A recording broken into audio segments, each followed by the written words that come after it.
Hey everyone, my name's Sean, and welcome back to the channel.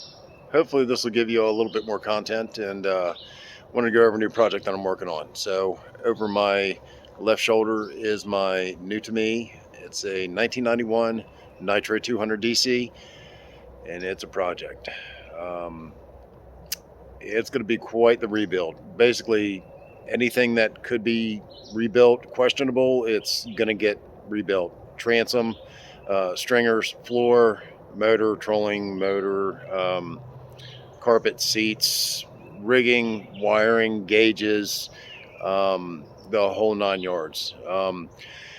Hopefully, you guys stick with me. This is going to be a journey of this boat's restoration, and so hopefully you guys stick around. I'm going to have a lot of questions, and hopefully you guys can help me out with a lot of this.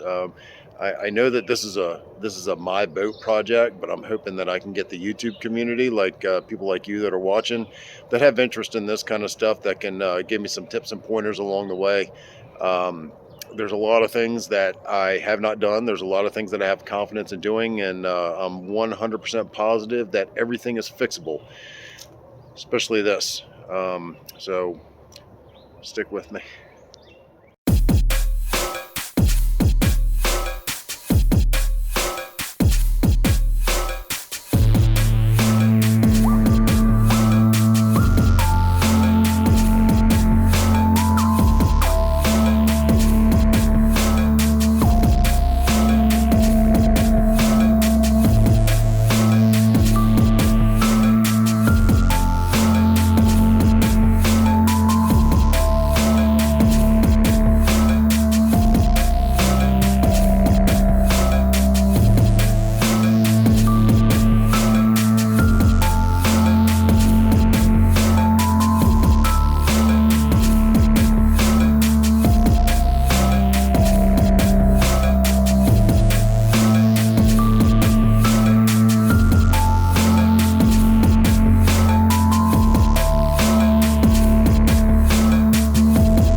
So when I set out to find another project boat, I basically wanted just the hull and a trailer. Specifically, I was looking for a 21 foot hull with a good tandem axle trailer.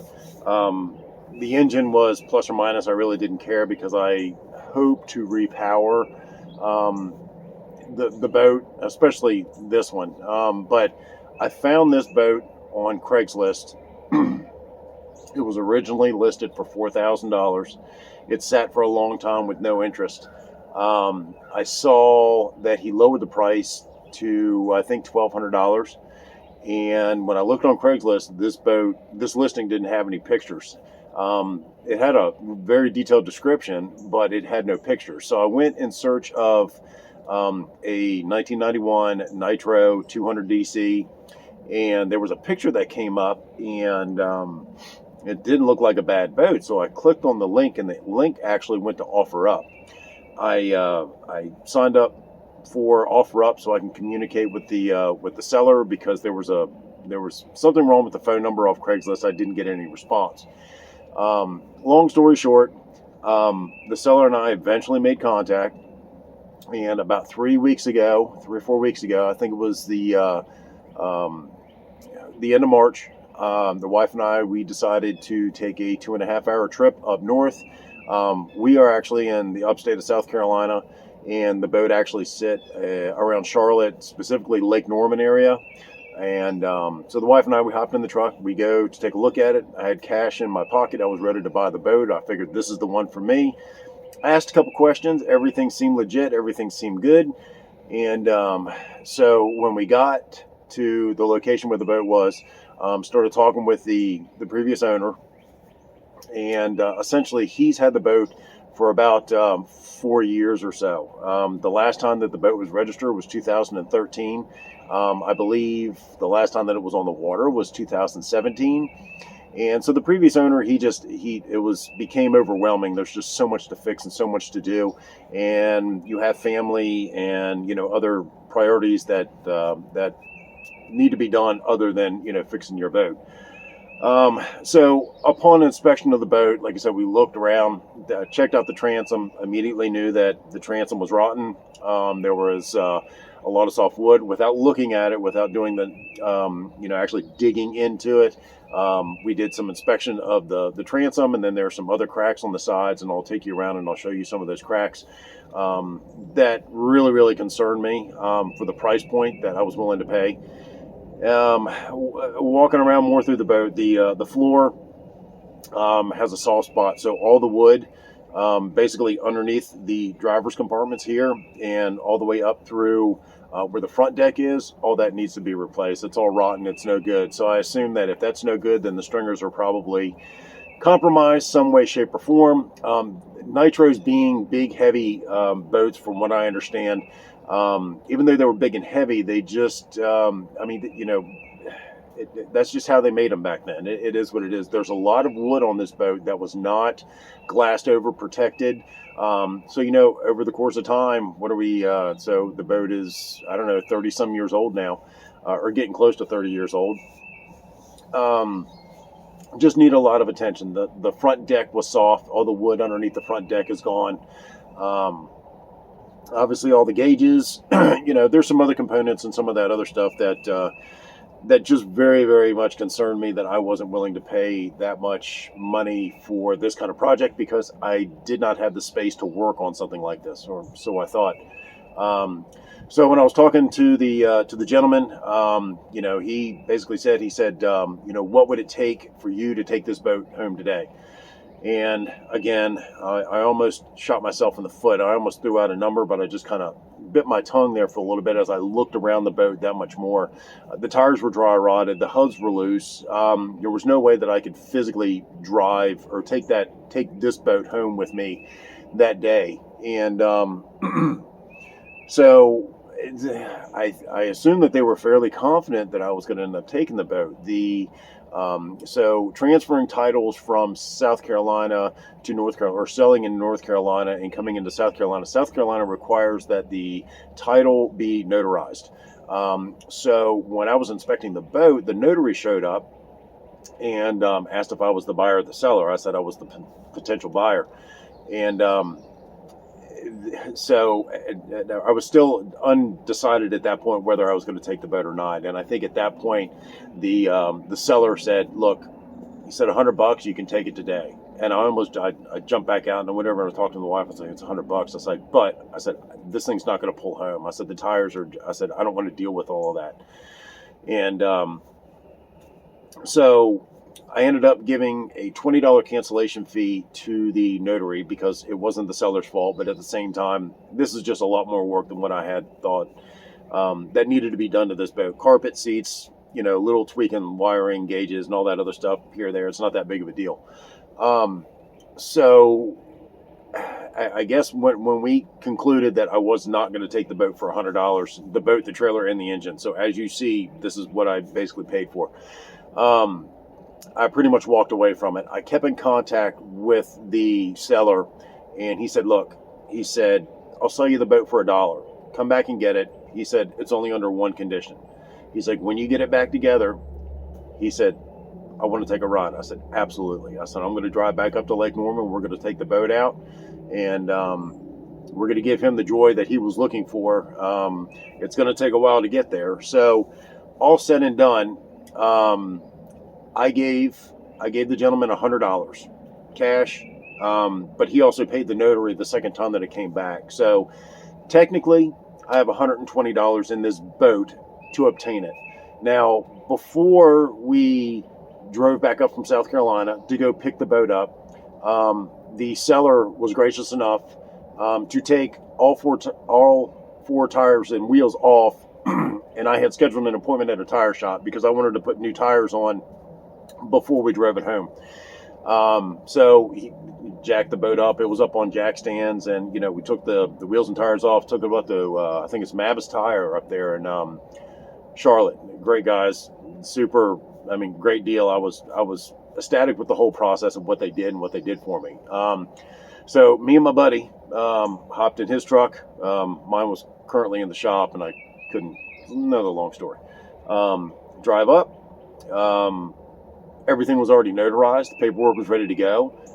We put the tires and wheels back on. We repacked the hubs. We tightened up some of the hubs, and the grease filled up a lot of the slack in the plane and the bearings, and got her all together, strapped her down, put some temporary brake lights on, and back down the highway we went. I was pretty apprehensive about how this boat would pull back down the interstate. You know what? To say I was surprised is an understatement. I mean, this thing pulled beautiful. You didn't even know it was back there. And the whole time I'm thinking, I'm looking back here in the rearview mirror, I'm like, holy crap. I'm like, this is my boat, but holy crap, this is a lot of work. So I did this all in one long breath. Like I said, everything on this boat needs to be gone through. Like I said, from the floors to the transom, there's steps, there's processes. This is going to be a lengthy rebuild, reconstruction, whatever you want to call it, transformation, restoration, all that other good stuff. I probably have about 70%, well, I wouldn't say that. I probably have about 60% of the means to complete all this by myself. There's a lot of things that I'm going to need help with, and I'm hoping that you all on YouTube will give me a few pointers here and there and maybe give me some different options. The first priority for me on this boat is I have to get the engine off, and I have to get the engine to crank. This is a 20-foot boat, relatively heavy. It came with a 1987 Mercury 152 stroke, which in my opinion is way too small for this boat.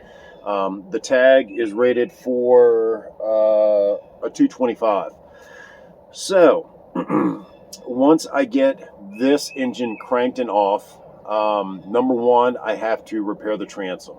Once I get to the transom, I'm going to work on the floor. So I'm going to get the boat seaworthy, so to speak, get everything kind of tightened up. There's a lot of spaces and things that I need to show you all that definitely still need attention as well, but I want to get the hull water ready, and then I'm going to worry about the propulsion.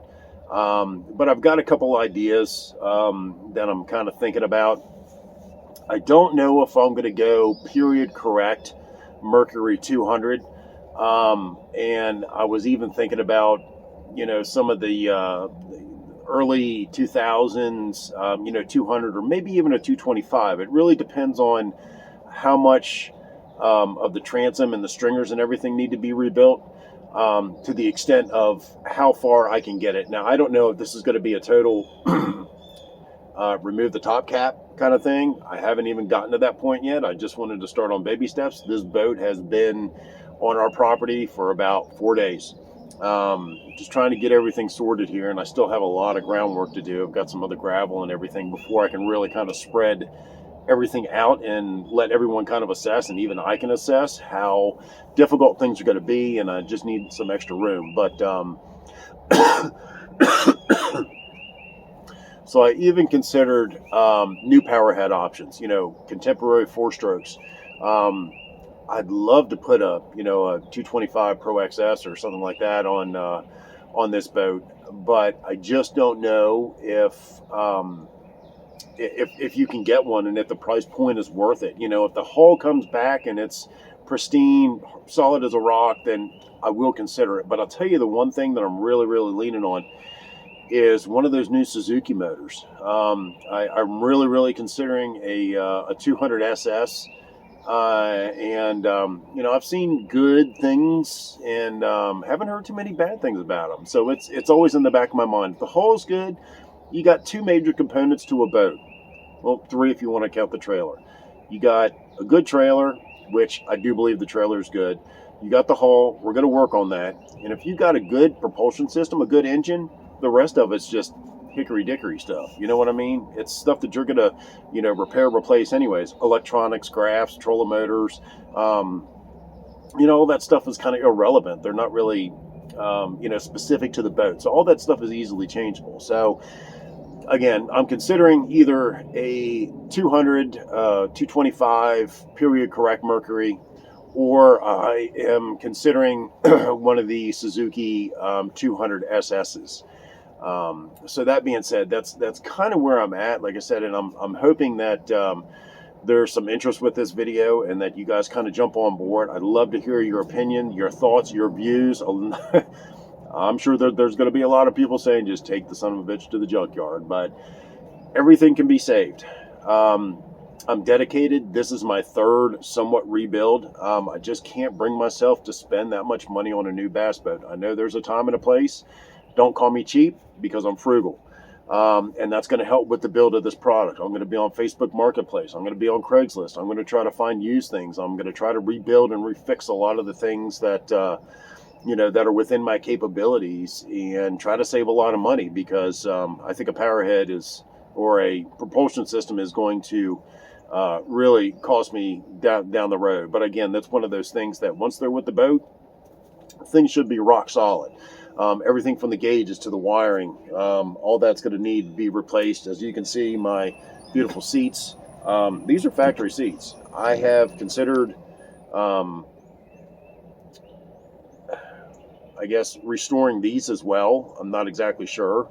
I know it would be less expensive to buy some seats from Bass Boat Central, or Bass Boat Seats. I'm sorry, Bass Boat Seats, and that's probably where I'm going to get my carpet from. That's a lot of the extra stuff, trolling motor tray. A lot of that stuff is obviously it's going to have to be bought new. Yeah, so. Again, my name's Sean. This is Random Upstate Adventures, because everything is so random about this. Everything that I do, everything from the boat restoration, to working on the engine. I'm going to try to get it to fire. And once we get it to fire, I'm going to document everything. And I really hope that, we pick up some views and some subscribers to kind of get us along on this journey. Because like I said, I say that this boat is mine, but I'm hoping from the community, and I'm hoping support and comments and opinions from you guys as well, as far as, how to make this all kind of come together. So I'm really hoping for your support. Like the video, and obviously, subscribe to the channel and click the bell for notifications when I post new videos. It's probably going to be about once a week. It's about the end of April right now, so the weather's getting nice. But again, like I said, I'm waiting on this area where the boat is actually sitting. It needs some excavating to figure out some drainage issues, because this is one of the big areas, or this is the one area that I knew that I had to put the boat. I don't have space to put it anywhere else. I have another garage, and it just won't fit. This boat and trailer and everything it just won't fit. So I'm going to make do, and I'm going to re-gravel all this area. I'm probably going to get another bigger canopy, probably a double carport or something like that. Maybe it's going to be a tent. I don't know yet. But yeah, I hope you guys stick with me through this little journey, adventure, restoration, rehabilitation, rebuild, however you want to call it. I hope that you guys join me. I appreciate you watching through this. And again, my name's Sean with Random Upstate Adventures. Like I said, don't forget to hit the subscribe button and click that notification bell, so that when I do have new videos, you guys are the first to watch them. And I'll be looking forward to your comments, and hope you all have a great day.